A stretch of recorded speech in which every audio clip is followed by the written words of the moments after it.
The ice drill screamed against ancient rock as Dr. Alex Reed pushed deeper into the frozen wasteland of Kepler 7b. 3 months of boring through solid ice had yielded nothing but disappointment and budget cuts from the mining company.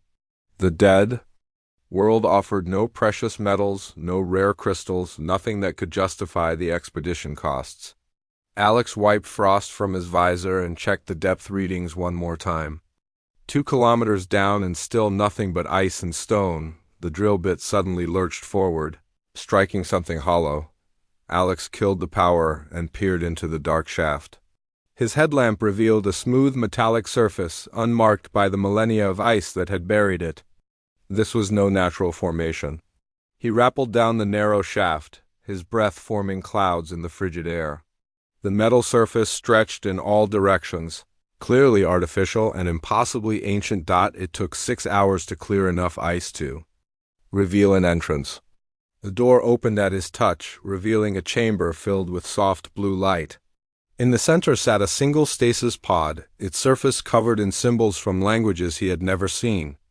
The pod's monitoring system still functioned after countless years, displaying vital signs of a living occupant.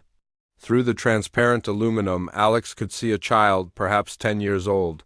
With dark hair and pale skin, Alex ran every scanner he had. The results made no sense. The child appeared human, but the genetic readings showed impossible combinations. Human DNA made up only 0.01% of the sample. The rest belonged to dozens of different species, most of which Alex recognized from extinct civilizations described in ancient texts. The Valeri, wiped out 5,000 years ago. The Hextari, known only from archaeological fragments. The Zen, whose empire had vanished without explanation 3 millennia past. The stasis pod began its revival sequence without any command from Alex. Lights pulsed faster. As systems brought the child back to consciousness, Alex stepped back as the pod opened with a soft hiss. The child sat up slowly, blinking in the dim light. When he spoke, his voice carried an ancient weight that seemed impossible for someone so young. "How long?" the child asked in perfect standard Galactic. "I don't know," Alex replied. "The ice here is at least 3,000 years old." The child nodded as if this was expected. "My name is David. I have been waiting for someone to find me."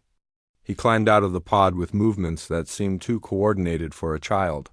"The galaxy has changed, hasn't it?" "The Hegemony Empire rules now," Alex stared. The Hegemony Empire had been formed 3,000 years ago, long after this world had been abandoned. "How do you know about the Empire?" David touched his temple. "I remember." "We all remember." He looked at Alex with eyes that seemed far older than his face. "You are Dr. Alex Reed, an archaeologist stationed on Titan's Edge mining platform? You have been searching for proof that humans once lived throughout this galaxy. That's impossible. You've been in stasis for thousands of years. Time works differently when you carry the memories of 100 civilizations," David said.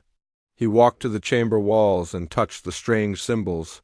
"These are not just decorations. They are a record of what happened to humanity and why. I was hidden here." The symbols began to glow under David's touch. Images formed in the air, showing great fleets of ships and battles across star systems. Alex watched civilizations rise and fall in fast motion. He saw humans working alongside dozens of alien species, serving as diplomats and peacekeepers. Then came the darkness. The 7 most powerful races turned against the smaller civilizations, hunting down humans with systematic efficiency. They called it the Great Cleansing, David explained. The 7 races that would become the Hegemony Empire decided that humans were too dangerous to exist. We adapted too quickly, made friends too easily, united other species against oppression. So they killed us all. But you survived. Not just me. Before the end, human scientists initiated Project Genesis. They scattered our genetic material throughout the galaxy, mixing it with other species' DNA. The plan was to create descendants who would appear to belong to other races but carry human traits in their genes. When the galaxy needed us most, we would awaken. Alex felt a chill that had nothing to do with the frozen chamber. How many? Thousands. Maybe tens of thousands. We have been sleeping in the bloodlines of the Empire's own citizens for 3 millennia, waiting for the right moment. David smiled, and for a moment he looked like the child he appeared to be. That moment has come. High above the planets. Surface, long-range sensors on Imperial patrol ships detected the energy signature from the ancient chamber. Automated systems flagged the readings as anomalous and forwarded the data to regional command. Within hours, the information reached Governor Kalen's desk on the nearest Imperial world. Kalen studied the energy patterns with growing concern. The signature matched descriptions from classified archives, files that spoke of ancient human technology and the dangers it represented. He activated his secure communication array and sent an urgent message to the Imperial capital. Priority transmission to Central Command. We have detected possible human artifact activation in Sector 7. Recommend immediate investigation and containment. Protocols. The response came within minutes. Investigation team dispatched. Maintain surveillance. Do not approach artifact directly. Back in the ice chamber, David helped Alex gather the most important artifacts. The stasis pod contained data crystals filled with information about human technology and history. David selected specific crystals and handed them to Alex. "Guard these with your life," David said. "They contain the genetic markers needed to identify other descendants. Without them, my people will remain scattered and powerless." "What happens now?" Alex asked. "Now we begin the awakening. The Empire has ruled through fear for 3,000 years. They have enslaved entire species and stripped whole worlds bare. The galaxy has forgotten what it means to be free." David's eyes glowed with inner fire, but humans never forgot. "Even scattered and hidden, we remember what we once fought for." As they prepared to leave the ancient chamber, Alex realized his life had just changed forever. He was no longer just an archaeologist studying dead civilizations. He had become part of something larger, a plan that had been waiting 3 millennia to unfold. The Hegemony Empire ruled 7 star systems and commanded fleets that could destroy worlds, but they had never faced an enemy that had been hiding in their own bloodlines, learning their weaknesses, waiting for the perfect moment to strike back. The galaxy was about to discover that humanity's greatest strength was not their technology or their weapons, but their refusal to ever truly surrender. The cargo freighter Starbound drifted through the asteroid field of the Nix system, its pilot Maria Santos asleep at the controls. She had been having the dreams again, vivid visions of places she had never seen and people she had never met. In the dream, a young boy with ancient eyes spoke her name across impossible distances. When she woke, her hands were already moving over the navigation controls, plotting a course she did not remember setting. Maria had always been different. She could navigate through the most dangerous space routes without instruments, sensing asteroid movements and gravity wells like a sixth sense. Other pilots called it luck, but Maria knew it was something more. The strange intuition had kept her alive through a dozen close calls and made her one of the best independent haulers in the outer colonies. The communication array crackled to life, carrying a signal on a frequency that should not have existed. Through the static came a voice she recognized from her dreams. "This is David. If you can hear this message, you are one of us. The time of hiding is over." Maria sat up, fully awake now. The voice continued with coordinates and meeting instructions. As she listened, memories that were not her own began surfacing. She saw herself as a child on Earth playing in gardens under a yellow sun. But Earth had been destroyed 3,000 years ago, and she had been born on the mining colony of Kepler Station. Across the galaxy, similar awakenings were happening. On the industrial world of Forge Prime, mechanical engineer Tom Blake stopped working on a faulty gravity generator and stared at his hands. The repair he had been attempting suddenly made perfect sense, but the solution required knowledge of technologies that had been lost for millennia. He completed the repair in minutes, his hands moving with practiced skill. He did not remember learning in the diplomatic quarter of New Geneva. Translator Ben Cross was mediating a trade dispute between 2 alien species when the words began, flowing differently. Instead of translating their languages, he found himself speaking in ways that touched their deeper cultural meanings. The Ecolari delegate, who had been hostile moments before, suddenly relaxed and began discussing real solutions instead of political posturing. Ben realized he was not just translating words but understanding the emotional and cultural context behind them in ways that should have taken years of study. Each of them received David's message and felt the same pull, the same awakening of memories that belonged to someone else. They abandoned their current assignments and began traveling toward the coordinates David had provided, a dead system on the edge of Imperial space that offered no resources and attracted no attention from the authorities. David had chosen the meeting place carefully. The system's primary star had gone nova millions of years ago, leaving behind a field of cooled debris and abandoned mining stations. The largest station, Omega Base, had been constructed by humans before the Great Cleansing, and hidden using technology the Empire had never discovered. Maria arrived first, her freighter sensors detecting the massive station only when she was within a few hundred kilometers. The stealth systems were still active after 3 millennia, hiding the base from long-range detection. She docked in a bay that opened at her approach, its systems recognizing something in her genetic signature that granted access. David waited in the central chamber, no longer alone. Alex Reed stood beside him, along with 2 other figures Maria did not recognize. As she approached, she felt the strange sensation of meeting old friends for the first time. "You feel it too," David said. "It was not a question." "The memories that are not yours, the knowledge that comes from nowhere." "I dream of Earth," Maria admitted, "but Earth is gone." "Earth exists in all of us," said one of the other figures, a tall man with calloused hands. "I am Tom Blake. I remember working in the great shipyards of Luna, building vessels that could cross the galaxy in days. But I was born on Forge Prime and have never left that world until now." The third figure, a diplomatic aide from New Geneva, introduced himself as Ben Cross. "I remember negotiating the Great Accord, the treaty that brought peace between 50 different species. That treaty was signed 4,000 years ago, long before I was born." David gestured to the chamber around them. "This station contains the memories of our ancestors. When they created Project Genesis, they did more than just scatter human DNA through the galaxy. They embedded our genetic code with fragments of human knowledge and experience. As we awaken, we remember not just who our ancestors were, but what they knew."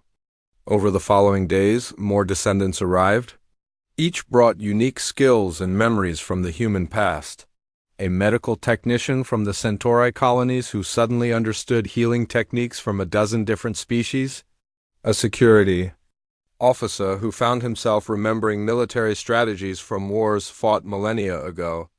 A simple maintenance worker who could repair technology using principles that had been forgotten by the civilizations that built it. As their numbers grew, so did their collective knowledge. They discovered that when they worked together, their abilities amplified. Tom's engineering skills combined with Maria's navigational intuition to design ships that move through space in ways Imperial physicists would declare impossible. Ben's diplomatic knowledge merged with others' memories to create strategies for uniting the galaxy's oppressed species. The Imperial surveillance network began detecting unusual activity in the outer systems. Regional Governor Kalen received reports of ships traveling on impossible courses, repairs being made using techniques that did not appear in any technical manual, and diplomatic contacts between species that had been enemies for centuries. "Something is happening," Kalen reported to his superiors. "The patterns suggest coordinated activity, but we cannot identify the source. It is as if someone with extensive knowledge of multiple species is organizing resistance movements across dozens of worlds." The Emperor's response was swift and brutal. "Deploy investigation fleets to all systems showing anomalous activity. Arrest anyone displaying unusual knowledge or abilities. If they resist, eliminate them." But the descendants had advantages the Empire did not expect. Their genetic memories included knowledge of Imperial tactics and strategies. They could anticipate patrol routes and investigation procedures. When Imperial forces arrived at suspected locations, They found only empty space and confused colonists who insisted nothing unusual had happened. David stood before the growing assembly of descendants in Omega Base's main hall. Nearly 200 had answered the call, with more arriving daily. Each brought not just their own awakened memories, but genetic data that helped identify others still sleeping among the galaxy's population. We are not just individuals anymore, David told them. We are fragments of humanity's greatest achievement. Our ancestors knew they could not defeat the 7 species through force of arms. Instead, they chose to become part of the galaxy itself, hiding in the bloodlines of every civilized world. He activated a holographic display showing the current state of the galaxy. Red zones marked Imperial strongholds and military bases. Yellow areas showed contested systems where resistance movements struggled against Imperial rule. Green dots, scattered throughout the display, marked confirmed locations of awakened descendants. The Empire controls through fear and division, David continued. They keep species isolated and suspicious of each other, but we remember what it was like when the galaxy worked together. We can teach others what we have learned. Maria raised her hand. What about the risks? If the Empire discovers what we really are, they will not just hunt us. They will exterminate any species that carries human DNA. The risk is real, David admitted. But consider the alternative. The Empire grows stronger every year. They are strip mining entire worlds and enslaving populations. In another century, there may be nothing left to save. Tom stood up from where he had been working on a piece of ancient technology. I have been analyzing the Empire's resource consumption patterns. At their current rate of expansion, they will exhaust the galaxy's habitable worlds within 500 years. They are not just oppressors. They are parasites destroying their own host. Ben added his own observations. My diplomatic contacts report increasing unrest throughout Imperial territory. Species that have been loyal for generations are beginning to question Imperial policies. The time may be right for organized resistance, David nodded. Then we move to the next phase. We make contact with resistance movements throughout the galaxy. We offer them not just weapons or supplies, but knowledge. The wisdom of civilizations that learn to work together instead of consuming each other.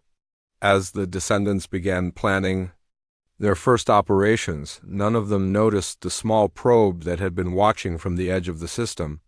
Imperial technology had finally located Omega Base, and Governor Kalen was already mobilizing his fleets for an attack that would either crush the growing resistance or unleash forces that would reshape the galaxy forever.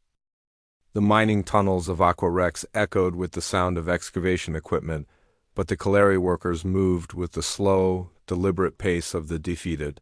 Their blue-scaled skin had grown pale from years of working in artificial light, and their natural grace in water had been forgotten in the cramped corridors of the underwater mining facility.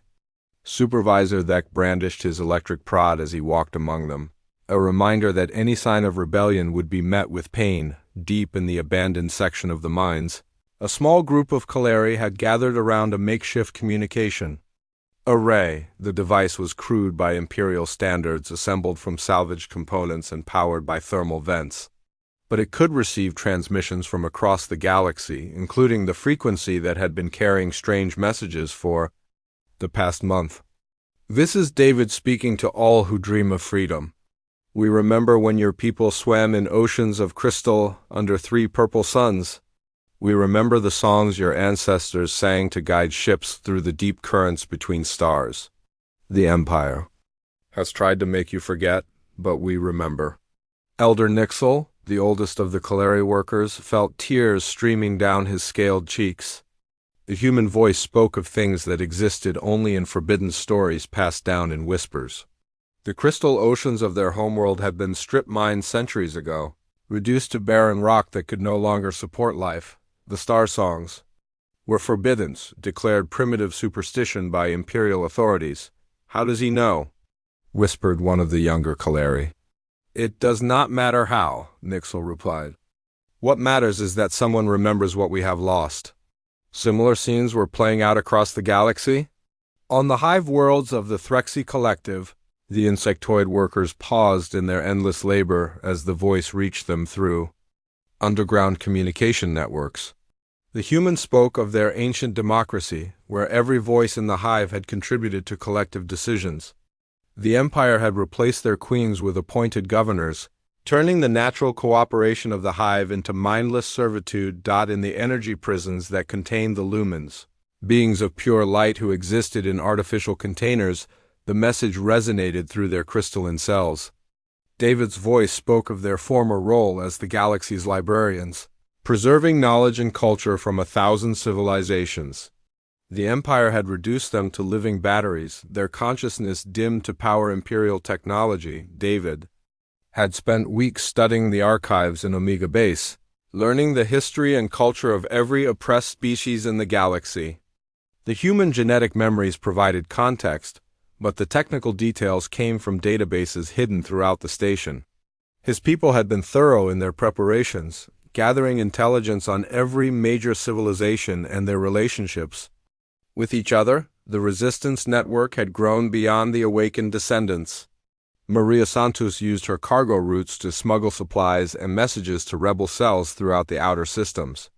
Tom Blake had established hidden workshops where Imperial technology was modified and improved using techniques that combined the best innovations of multiple species. Ben Cross worked to establish diplomatic contacts between resistance groups that had never cooperated before, but it was David who served as the focal point, the voice that spoke to the galaxies oppressed in their own languages and cultural contexts.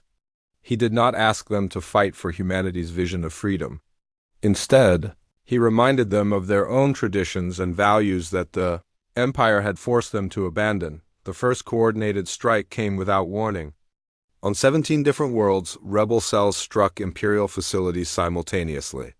But these were not random acts of violence. Each attack targeted specific infrastructure points that would cripple Imperial operations while avoiding civilian casualties. Mining platforms lost their orbital elevators, cutting off resource extraction. Communication hubs were disabled using electromagnetic pulses that left the equipment intact but useless. Garrison forces found their supply depots empty, their contents redistributed to the local population. Governor Kalen studied the attack patterns from his command center on Hegemony Prime, the fortress world that served as the Empire's administrative center for the outer systems. The coordination was unprecedented, suggesting a level of planning and intelligence gathering that no previous resistance movement had achieved. Analysis indicates the rebels possessed detailed knowledge of Imperial logistics and security protocols. His chief intelligence officer reported, "The timing of the attack suggests real-time communication between cells separated by hundreds of light years." "That should be impossible," Kalen muttered. "Our jamming networks prevent long-range communication by unauthorized parties.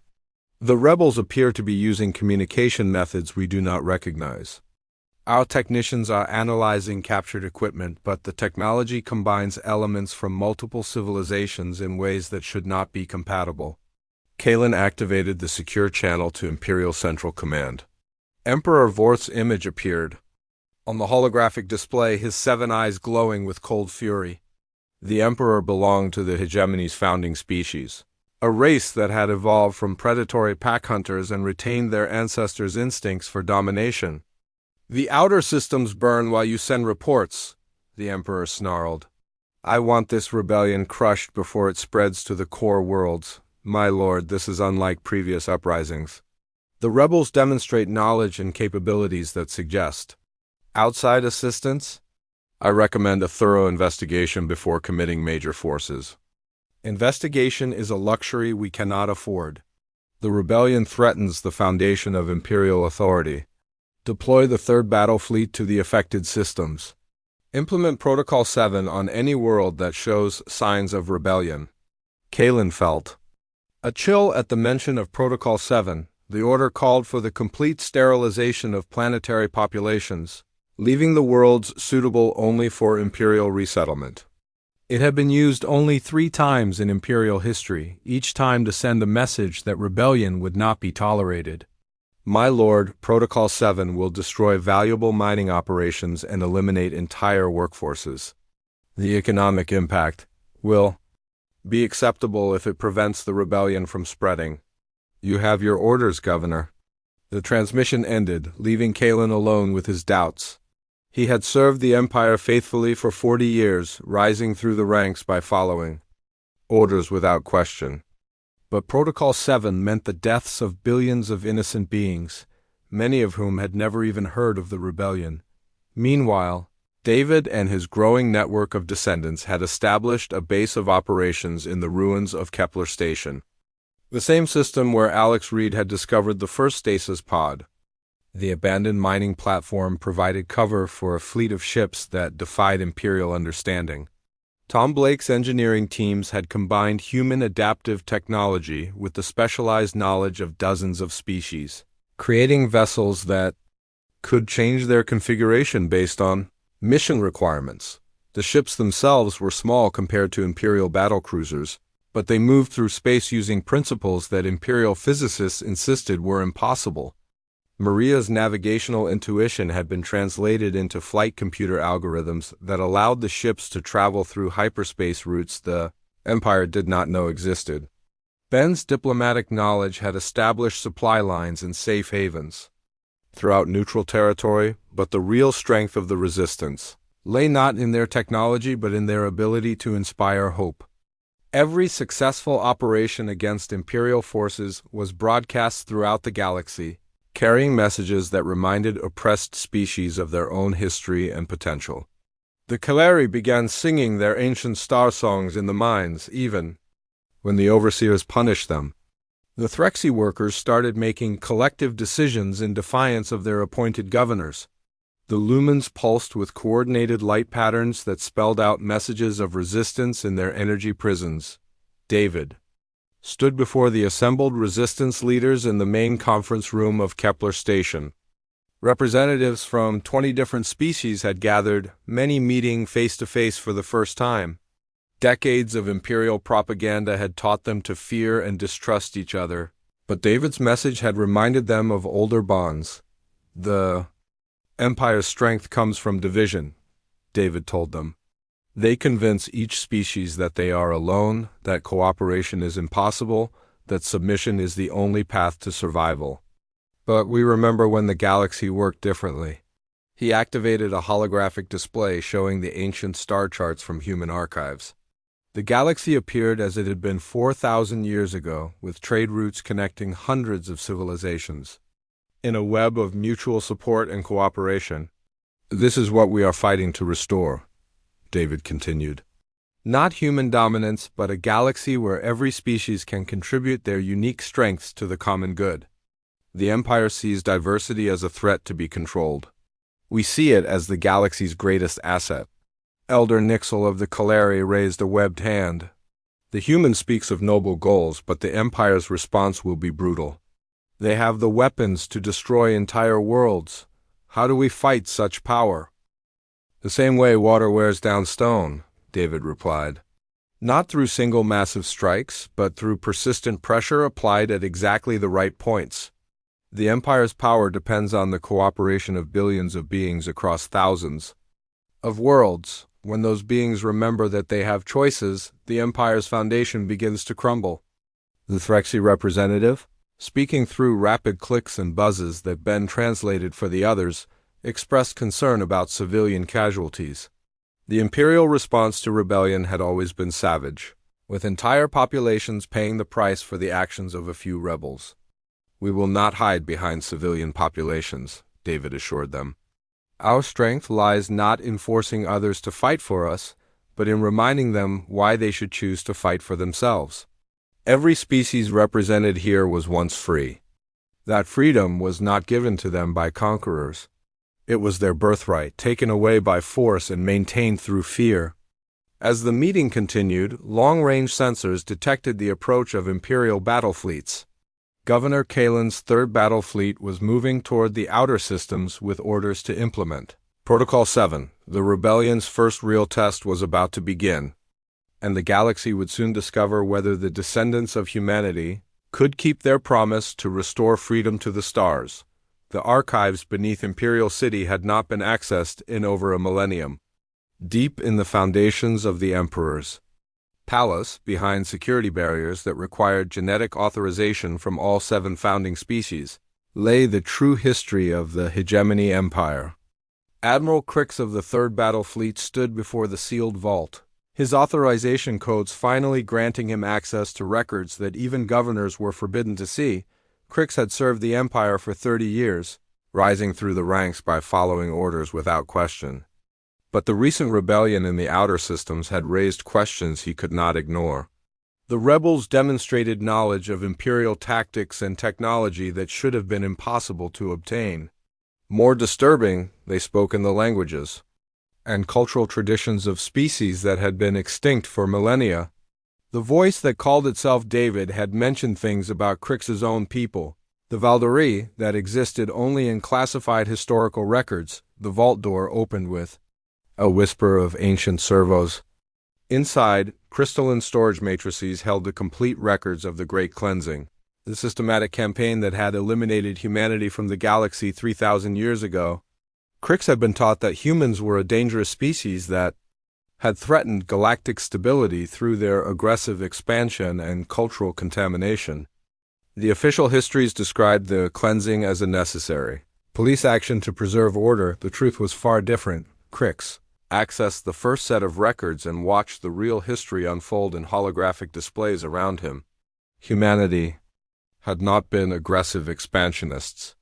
They had been diplomats and mediators, helping to resolve conflicts between species that had been enemies for centuries. The humans possessed an unusual talent for understanding different cultures and finding common ground between seemingly incompatible civilizations. The records showed human ambassadors negotiating the Treaty of 7 Suns, which had ended a war between the aquatic Kaleri and the insectoid Threxy that had raged for 2 centuries. Human engineers had designed the great space habitats that allowed the energy-based lumens to interact safely with solid matter species. Human scientists had developed the medical techniques that saved the Valkyrie from a plague that would have wiped out their entire species, but the 7 most powerful species in the galaxy had seen humanity's growing influence as a threat to their own dominance. The hegemony had been formed not to maintain order, but to eliminate the one species that could unite the others against oppression. The final record in the sequence was a classified report from the last phase of the Great Cleansing. The human homeworld of Earth had been surrounded by Imperial fleets, its population facing inevitable extinction. But instead of surrendering or fighting a hopeless battle, the humans had activated something called Project Genesis. The report was fragmentary, compiled from interrogations of captured human scientists before their execution. The project involved scattering human genetic material throughout the galaxy, mixing it with the DNA of other species in ways that would allow human traits to survive undetected. The goal was not immediate revenge, but long-term transformation of galactic civilization. The human subjects claim their genetic legacy will awaken when the galaxy faces its greatest crisis, the report stated. They insist that their descendants will remember not just human knowledge, but the cooperation and unity that made human diplomacy effective. Imperial scientists consider this claim to be psychological warfare with no basis in biological reality. Crix felt a cold realization spreading through his mind. The rebels in the outer systems were not just using human technology or following human strategies. They were humans, or at least carried enough human genetic material to access the memories and knowledge of their extinct ancestors. He accessed his personal genetic profile, standard information that every Imperial citizen maintained for medical and administrative purposes. The display showed the expected markers for his Valkyrie heritage, but now he noticed something that had never seemed significant before. Trace genetic sequences that did not match any known Valkyrie pattern. The computer classified them as unidentified beneficial mutations that occurred naturally in approximately 15% of the population. Crix ran a deeper analysis, comparing his genetic anomalies with the patterns described in the Genesis Project records. The match was unmistakable. He was one of them, a descendant of humanity carrying the genetic memories of a species that the Empire had spent 3 millennia trying to forget, as if responding to this realization. New memories began surfacing in his mind. He remembered standing on the bridge of a human exploration vessel, discovering new worlds and making first contact with species that would become lifelong allies. He remembered the Great Accord, a treaty that had brought peace to 50 different civilizations by recognizing their mutual interdependence. He remembered the final desperate days on Earth, when human scientists worked frantically to preserve their species' legacy before the Imperial fleets completed their genocide. The memories were not his own, but they felt as real as his own experiences. More disturbing, they made sense of questions that had puzzled him throughout his military career. His unusual ability to understand the motivations of alien species. His instinct for finding diplomatic solutions to problems that other officers would solve through force. His growing discomfort with imperial policies that treated entire populations as expendable resources. Crix left the archives in a state of profound confusion. His entire worldview had been built on the assumption that the Empire represented order and civilization against the chaos of uncontrolled species diversity. Now he discovered that his own genetic heritage linked him to the species the Empire considered its greatest enemy across the galaxy. Similar awakenings were happening as David's broadcasts reached beings who had never suspected their true nature. The genetic triggers embedded in Project Genesis responded not just to David's voice, but to the growing crisis of imperial oppression. Ordinary citizens began remembering skills and knowledge they had never learned. Scientists made breakthroughs by combining techniques from civilizations they had never studied. Military officers found themselves questioning orders that once seemed reasonable. The revelation went far beyond individual awakenings. David had discovered that the human genetic legacy was embedded in the population of every major imperial world. Conservative estimates suggested that 1 in 10 imperial citizens carried human DNA, with some populations showing even higher percentages. The Empire's own genetic diversity was proof of humanity's greatest achievement from his command center. On Kepler Station, David prepared for the most dangerous broadcast of his career. The Imperial fleets were closing in on rebel positions throughout the outer systems, carrying orders to implement Protocol 7 against any population that showed signs of resistance. Billions of innocent beings faced extinction unless David could expose the truth that the Empire had hidden for 3 millennia. "Citizens of the galaxy," David began, his voice carrying across every communication channel that the Resistance had managed to access. "You have been told that humans were a dangerous species that threatened galactic civilization. You have been taught that the Great Cleansing was necessary to preserve order. These are lies." He activated the holographic displays that showed the true history of human-alien relations. The images were taken from Imperial archives, authenticated with codes that proved their legitimacy. The galaxy watched in stunned silence as the real story of the Great Cleansing unfolded. "Humanity was not eliminated because we were dangerous to civilization," David continued. "We were eliminated because we were dangerous to the power structure that became the hegemony empire. We helped species overcome their differences and work together. We showed that cooperation was stronger than domination. The 7 founding species of the Empire could not allow that example to survive." The most devastating revelation came at the end of the broadcast. David displayed genetic analysis data from populations throughout Imperial space, showing the widespread presence of human DNA markers. The evidence was overwhelming and undeniable. "You are not just witnessing the return of humanity," David announced. "You are humanity returning. The descendants of those who were murdered 3,000 years ago live among you, work beside you, and in many cases rule over you. The Empire's greatest secret is that they have been governing a population that includes the very people they tried to exterminate." On his flagship approaching the outer systems, Admiral Crix stared at the genetic analysis data with growing horror. If David's claims were accurate, then implementing Protocol 7 would mean killing not just rebels, but potentially millions of human descendants throughout Imperial space, including, possibly, himself. The Emperor's response to David's broadcast was swift and brutal. Throughout Imperial space, genetic testing became mandatory for all citizens. Anyone showing human DNA markers faced immediate arrest and deportation to containment facilities. But the process revealed a crisis that threatened the Empire's foundation. The testing revealed that human genetic markers were present in over 40% of the Imperial population, including significant percentages of the military, government officials, and even members of the Emperor's own advisory council. The Empire faced a choice between destroying nearly half its own population or admitting that their foundational justification for power was built on lies. Emperor Vorth called an emergency session of the Imperial Council, bringing together representatives from all 7 founding species. The chamber beneath the palace had not seen such tension since the Empire's formation 3,000 years ago.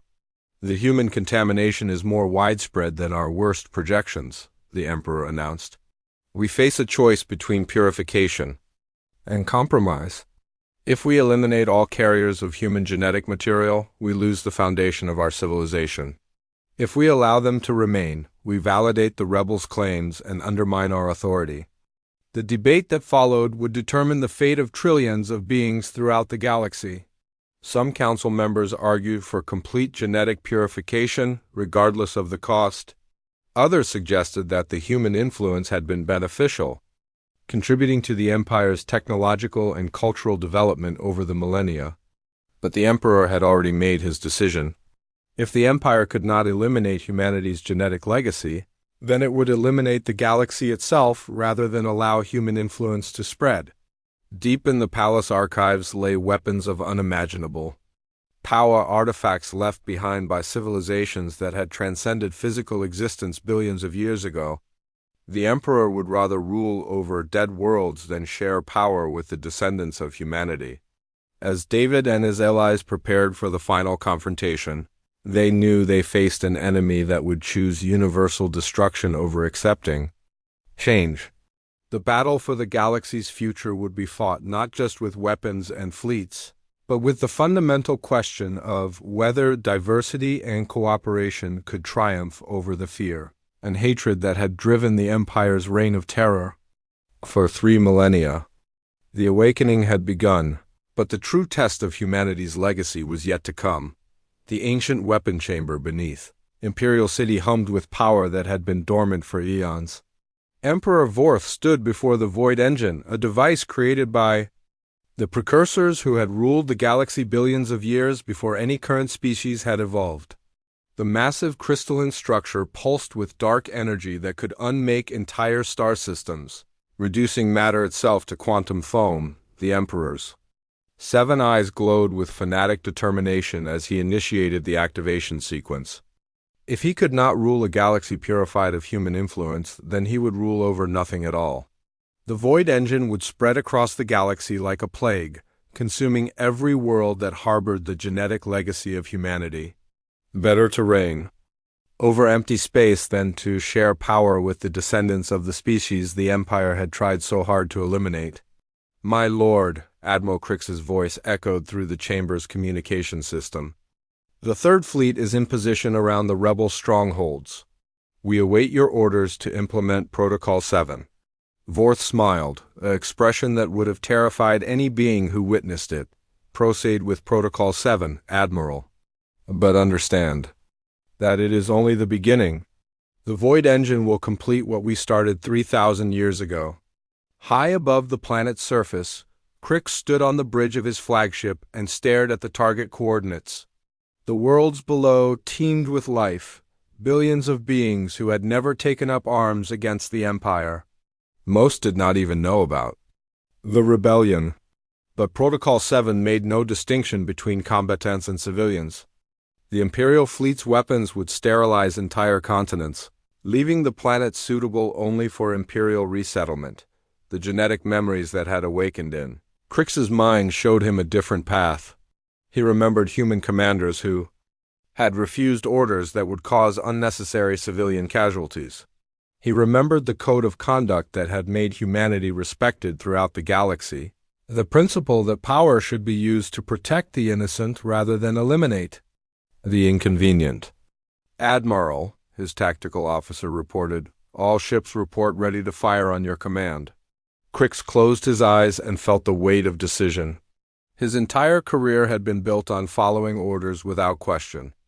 But the memories of his human ancestry whispered of a time when beings chose to do what was right rather than what was commanded. "All ships," he announced over the fleet communication channel, "stand down from attack positions." "Sir?" The tactical officer looked confused. The Emperor's orders were explicit. "The Emperor's orders are based on lies," Crix replied. "I will not be party to genocide." Across the galaxy, similar scenes were playing out as human genetic memories awakened in Imperial officers throughout the fleet. The revelation of their true heritage had shattered the certainty that had driven Imperial expansion for millennia. Commanders who had spent their careers enforcing Imperial law found themselves questioning the foundation of their authority on Kepler Station. David felt the psychic resonance as thousands of descendants simultaneously awakened to their true nature. The network effect that had started with a few scattered individuals was now encompassing entire populations.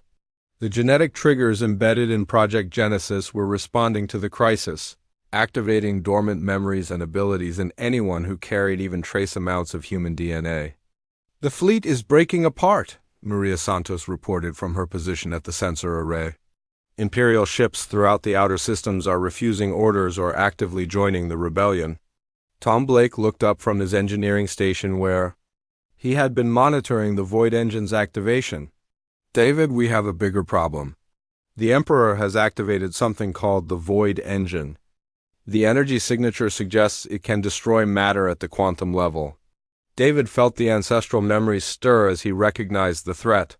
The Void Engine was mentioned in the most ancient human archives, a weapon left behind by the precursors, who had vanished from the galaxy long before humanity had developed space travel. The device was designed to reset galactic civilization by eliminating all complex matter, leaving only the basic elements needed for new evolution to begin. "How long do we have?" David asked. "Based on the energy buildup patterns, the weapon will reach critical activation in approximately 6 hours, Tom replied. "Once it activates, the effect will spread across the galaxy at faster than light speeds. Nothing will be able to stop it." Ben Cross had been monitoring communications from Imperial space. "The Emperor has declared a state of absolute emergency. Any Imperial citizen found to carry human genetic markers is to be executed immediately. But the testing is revealing that the contamination is everywhere. Some worlds are reporting that over 60% of their population carries human DNA." David realized that the Empire was destroying itself in its desperate attempt to eliminate humanity's genetic legacy. The systematic testing and execution of human descendants was causing entire star systems to revolt. But even if the rebellion succeeded in overthrowing Imperial rule, it would be meaningless if the Void Engine succeeded in sterilizing the galaxy. "We need to reach Imperial City," David announced. "The Void Engine can only be shut down from its control chamber beneath the Emperor's palace." "That's impossible," Maria protested. "Imperial City is the most heavily defended world in the galaxy.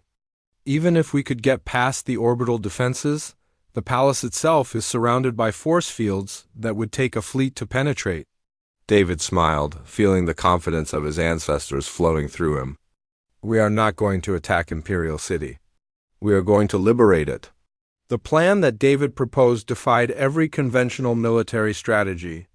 Instead of trying to fight their way through Imperial defenses, they would broadcast the truth directly to the population of Imperial City itself. The planet was home to over 40 billion beings from every species in the galaxy, many of whom served in administrative and support roles for the Imperial government. If David's genetic analysis was correct, nearly half of them carried human DNA and could be awakened to their true heritage. The Resistance fleet that assembled for the final assault was unlike anything the galaxy had ever seen. Ships from dozens of different species flew in formation, their crews united not by conquest or domination but by the shared memory of what the galaxy had been like before the Empire's rise to power.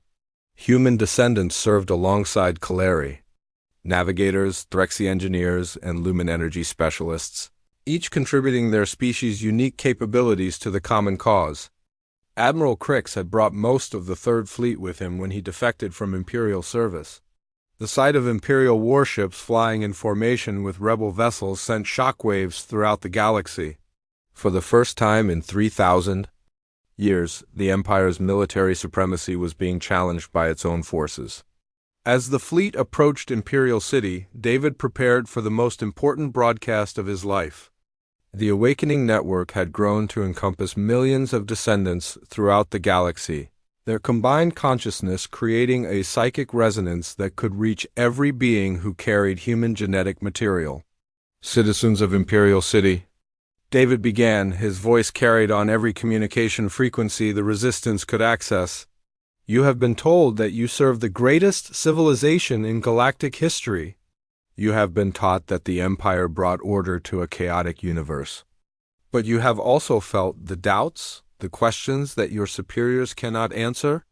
The holographic displays showed the evidence that David had gathered from Imperial archives.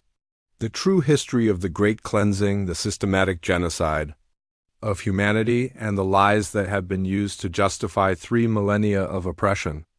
But more than historical records, David broadcast the genetic data that proved human DNA was present throughout Imperial City's population.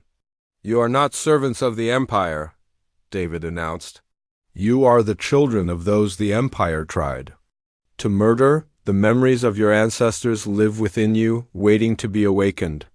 Remember who you were before fear taught you to forget. The effect was immediate and overwhelming. Throughout Imperial City, beings who had lived their entire lives in service to the Empire suddenly remembered other possibilities. A Valkyrie administrator recalled the democratic traditions of his people before Imperial conquest. A Kaleri technician remembered the songs that had once guided ships between the stars. A Threxy security officer remembered when her people made decisions collectively rather than following orders from above. The awakening spread through the city like wildfire. Government buildings emptied as civil servants refused to continue implementing policies they now recognized as oppressive. Military bases fell silent as soldiers laid down their weapons rather than fire on their own people.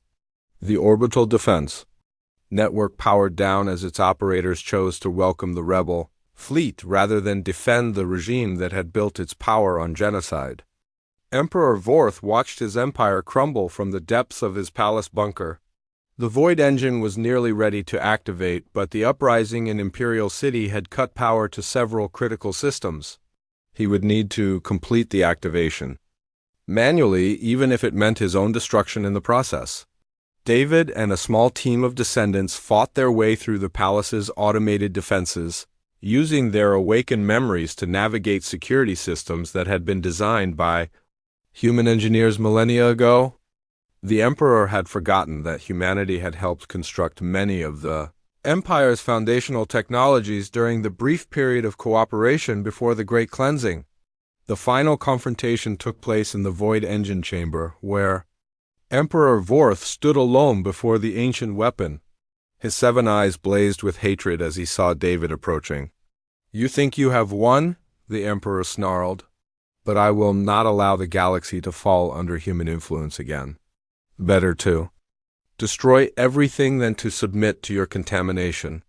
The galaxy was never yours to destroy, David replied calmly. It belongs to every species that calls it home. Humanity never sought to rule over others. We only wanted to help them remember what they could accomplish together. Vorth's hand moved toward the final activation control. Your ancestors spoke of peace while spreading their corruption throughout the galaxy. They turned species against their natural order, convinced them that cooperation was stronger than proper hierarchy. I will not make the same mistake twice. David felt the network of awakened descendants throughout the galaxy focusing their collective will through him. The psychic resonance of millions of beings who had rediscovered their heritage gave him strength beyond anything one individual could possess. You are right about one thing, David said. Cooperation is stronger than hierarchy. Not because it eliminates differences, but because it makes them into strengths. The chamber filled with light as the awakened descendants throughout Imperial city joined their consciousness with David's. The Emperor found himself facing not just one young man, but the collective will of billions of beings who had chosen freedom over fear. The Void Engine responded to this psychic pressure by powering down, its ancient systems recognizing the authority of consciousness over destruction. Emperor Vorth collapsed as the weight of his own isolated hatred became unbearable in the presence of so much unified hope. The being who had ruled through fear for decades found himself alone with the consequences of his choices, facing the judgment not of conquerors but of those he had tried to eliminate. In the months that followed, the galaxy underwent a transformation that surpassed even the optimistic projections of Project Genesis. The Galactic Confederation that replaced the Hegemony Empire was built on principles of cooperation and mutual respect rather than domination and fear. Each species contributed their unique capabilities to common goals, creating technologies and cultural achievements that no single civilization could have accomplished alone. David chose not to become the Confederation's leader, instead serving as one of many mediators who helped resolve conflicts between species that were still learning to work together. The role suited him perfectly, combining his human heritage of diplomacy with the wisdom of dozens of alien civilizations whose memories lived within him. The human descendants who had awakened during the crisis found new purpose as bridges between different cultures and ways of thinking. Their genetic memories made them natural translators and mediators, helping to heal wounds that had festered for millennia under Imperial rule. Years later, as David stood on the observation deck of Confederation Station, watching ships from 100 different worlds arriving for the annual Unity celebration, he reflected on the long journey from the ice caves of Kepler 7b to the heart of galactic civilization. Humanity had achieved its greatest victory not through conquest, but through patient nurturing of hope across 3,000 years of darkness. The 0.01% human DNA that had once marked him as an anomaly had become the genetic key to a new era of galactic cooperation. The Empire had been right to fear humanity's influence, but wrong about its nature. Humans were dangerous not because they sought to dominate others, but because they helped others remember their own potential for greatness. In a galaxy that had forgotten the meaning of unity, that was the most revolutionary force of all.